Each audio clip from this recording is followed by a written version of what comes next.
उसे सोल्व करेंगे। परमिटेशंस का मतलब क्या होता है, सबसे पहले बेसिक में आपको एक चीज़ बता देता हूँ। परमिटेशन का मतलब होता है, जैसे हमें इसके अंदर क्या एक एरे गिवन है नम्स नेम का 1 2 3, मतलब हम 1 2 3 को कितनी बार अरेंजमेंट कर सकते हैं, एरे के एलिमेंट्स को how many times we are arranged. So we are this process is called permutations. Permutations का मतलब यही होता है कि जैसे 1 2 3 हो सकता है, एक बार हो सकता है 1 3 1, और एक बार 1 3 2 हो सकता है, एक बार हो सकता है 2 1 3। बाकी सारे यूनिक होने चाहिए, यूनिक एलिमेंट्स बार बार यूज़ करने हैं, ऐसा नहीं कि 1 1 1 कर दिया, ऐसा नहीं, ठीक है। तो अब पहले हम क्वेश्चन देखते हैं, जो कि एक मीडियम लेवल का क्वेश्चन है। Given an array nums of district integers, return all the possible permutations, you can return the answer in any order। कोई से भी ऑर्डर में दे सकते हैं हम, वो फ़र्क नहीं पड़ता उसके अंदर कि इंक्रीजिंग ऑर्डर है, decreasing order, any order.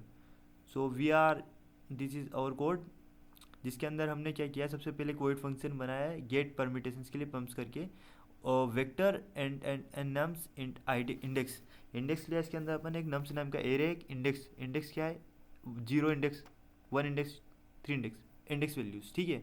Vector vector int, ये हमारा आंसर करवाने के लिए, ठीक है, जिसके अंदर वेक्टर के अंदर हमारा आंसर प्रिंट करवाएंगे।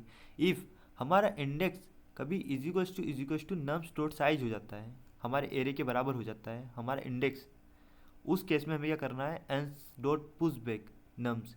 इसके अंदर कैसे वैल्यूज चलती है, रिकर्जन का यूज़ होता है, ठीक है। परमिटेशंस के अंदर कैसे रिकर्जन का यूज़ होता है, जैसे 1 2 3 हमारा है, तो 1 2 3 में सबसे पहले एक 3 स्पेस आ जाएगी, 3 स्पेस, क्योंकि 3 नंबर से तो 3 स्पेस आ जाएगी, जहाँ पर एक बार 1 आ जाएगा, एक बार 2 आ जाएगा, 3 आ जाएगा।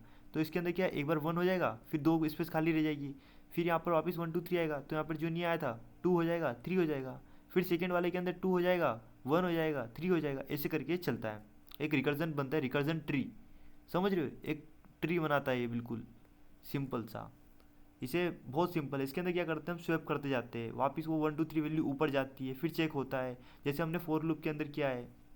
कभी हमारा नम्स हो जाता है ना, सारे नम वैल्यूज़ को प्रिंट करवाने के लिए, और रिटर्न करवा देना उसके बाद में हमें, कभी इंडेक्स इज इक्वल्स टू हमारा नम्स डॉट साइज हो जाता है, मतलब एक वैल्यू पहले जाएगी 1, फिर 2 जाएगा, फिर 3 हो जाएगा, फिर कभी 1 चला गया है तो कितने पर हमारे पास पॉसिबल वैल्यूज़ बचेगी, 2 और 3, कभी 2 पहुंच गया तो फिर 3, इसी तरह कभी यहाँ पर 2, तो हम क्या करेंगे, स्वैप करवाते आएंगे, 1 की जगह पे 3 कर लेंगे, तो 3 1 हो जाएगा, बिल्कुल ऐसे ही।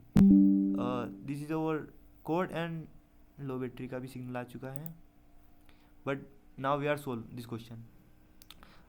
सिंपल सा कोड है, जिसके अंदर फोर लूप, थोड़ा फास्ट कर देता हूँ मैं।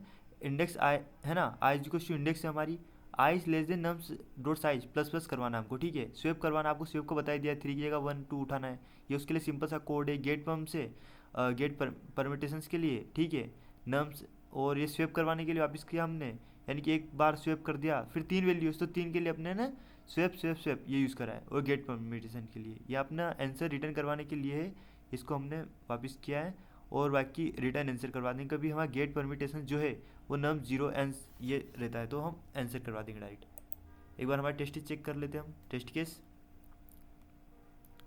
यहाँ पर हमारे, जल्दी जल्दी जल्दी, तीनों टेस्ट केस पास हो रहे हैं, ठीक है। उसके बाद हम हमारे कोड को सबमिट करते हैं। 35 डेज है, जहाँ पर 0 व्यूअर्स रहते हैं। So thank you everyone for watching this, and today motivation line is daily कुछ ना कुछ करते रहिए, या एक ही चीज़ को आप डेली करते रहेंगे तो उसमें महारत पालेंगे। So thank you for watching this.